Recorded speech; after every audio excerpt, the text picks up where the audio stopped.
Hello, my name is Kevin Farrell. I am head coach at Full Body Workhouse and online coach at Complex Fitness. Roscommon Sports Partnership are keeping the people of Roscommon active, and today we are on week 4 or part 4 of the series Work Desk to Workout.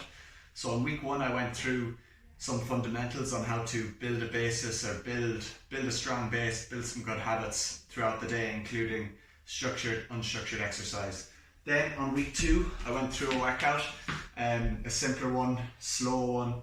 Week 3 we went through the benefits of unstructured exercise, and week 4 we're back to a workout, but this time we're progressing it a little bit further on, so it's going to be that little bit harder than the previous week, and I'm going to show you ways you can scale it back and forth. So first of all, we have a warm up for 3 rounds and we are into a glute bridge march. So lying onto our backs, heels tucked right in, feet about shoulder width apart, and hips are driving up.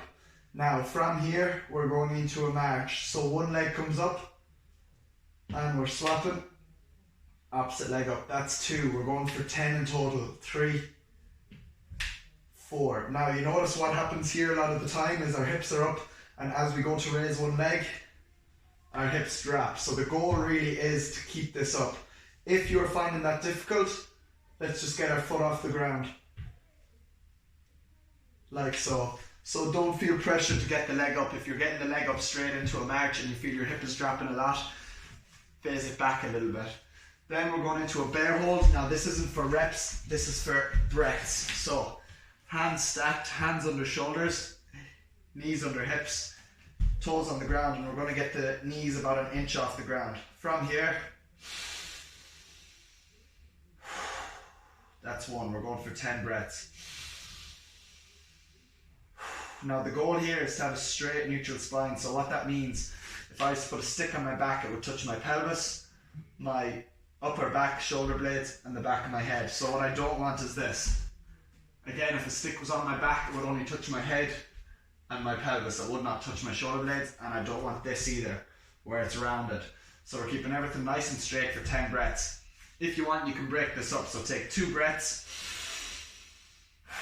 Let's say that's my second. If it's getting difficult, come down, relax, and back up again. 10 breaths in total. Then we're into what's called an arrested Superman. So, arrested Superman, hands on the back of your head.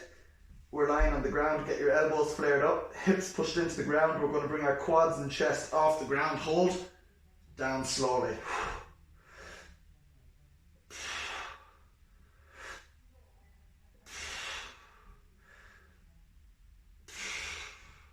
That is for 10 reps. So again, once we've gone through those 3 movements, that's 1 round. We're doing 3 rounds in total.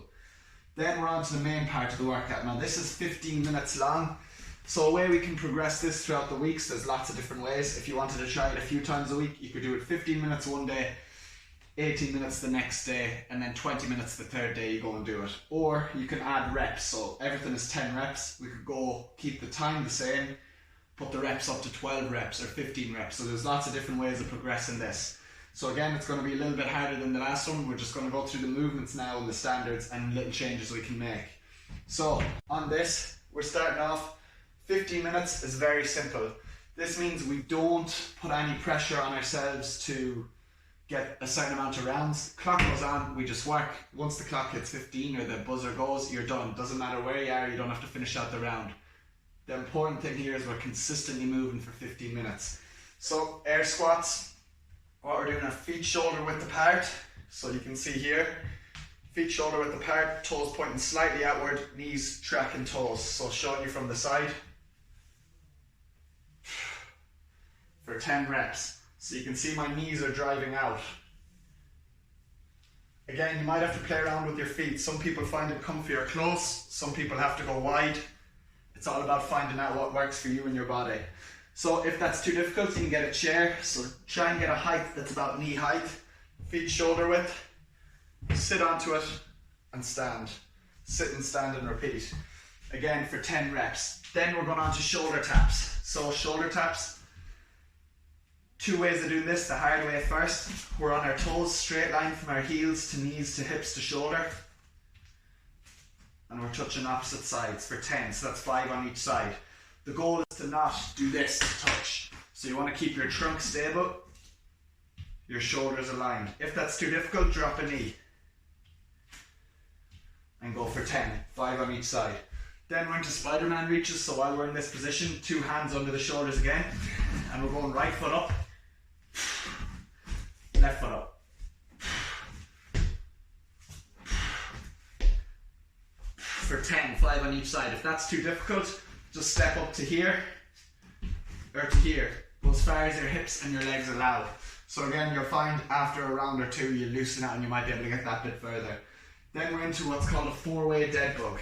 So, the last day we did dead bugs. We did these ones. This time it's a 4-way dead bug. So all 4 limbs move at once. 2 legs, 2 hands. Out. Slowly back. Make sure we're breathing correctly. So, breathing out in the hard part, the way back up. As soon as we have 10 done, we're into 10 wind wipers. So again, wind wipers are usually done with your heels in here. If that's too difficult, or if that's too easy, or you feel you can progress, let's get our legs straight up and we're coming down left. And around to the right. So we're going back and forth, that's 2. We're going for 10. Again, if that's too hard, get your heels and knees side by side. Try and keep your shoulders pinned to the ground and go for 10. Now, as soon as we have 10 wind wipers down, throw an eye at the clock. It really doesn't matter, we're working for 15 minutes. Keep going, you might be at 5 minutes, you might be at 3 minutes, depending on how fast you're going. The important thing is we're moving for 15 minutes. Then we have what's called a static finisher. So as soon as we've warm up done, 15 minutes done, we're on to our finishing work.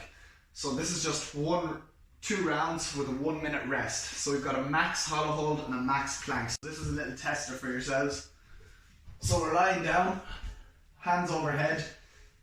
We're getting our shoulder blades off the ground, legs off the ground, rounding our spine into the ground. If that's too difficult, hold like this. To make it harder, legs out. And again, you're holding for as long as you can. Once you stop, you've gone as far as you can. Roll over, and we're into a plank. So elbows under shoulders, hips up, holding your hips in line with your shoulders and your heels for as long as you can. Once you go down, rest exactly 1 minute and repeat that again. So if you have done the last workout, the second workout on week 2, or the first workout on week 2, you're going to find this is a bit of a jump up. Again, you don't need any equipment, but it is that little bit harder. So give that a go. There's lots of ways you can progress it. You can do 3 rounds in the finisher. You can do the exact same, but try and beat your max times the next week. Keep the warm up the same, that's nice and light. This one, as I said before, the middle part, the 15 minutes, you can move that to 20 minutes, 25 minutes, 18 minutes. You can up the reps, keep the time the same and up the reps to 12 reps each or 15 reps each. It's totally up to you. Make sure you find one that works for you and make sure you try and build on it every week. So if you do 15 minutes one week, try and do a few more reps the next, or a minute or 2 extra the next week. Always try to improve on the week before. And that's everything. If you have any questions, again, if you ever have any questions, shoot over to the Full Body Workhouse page on Facebook. And we're taking on some remote clients now, so of course you can jump on that. If you want some online coaching, one of us will gladly take you on. And that is everything.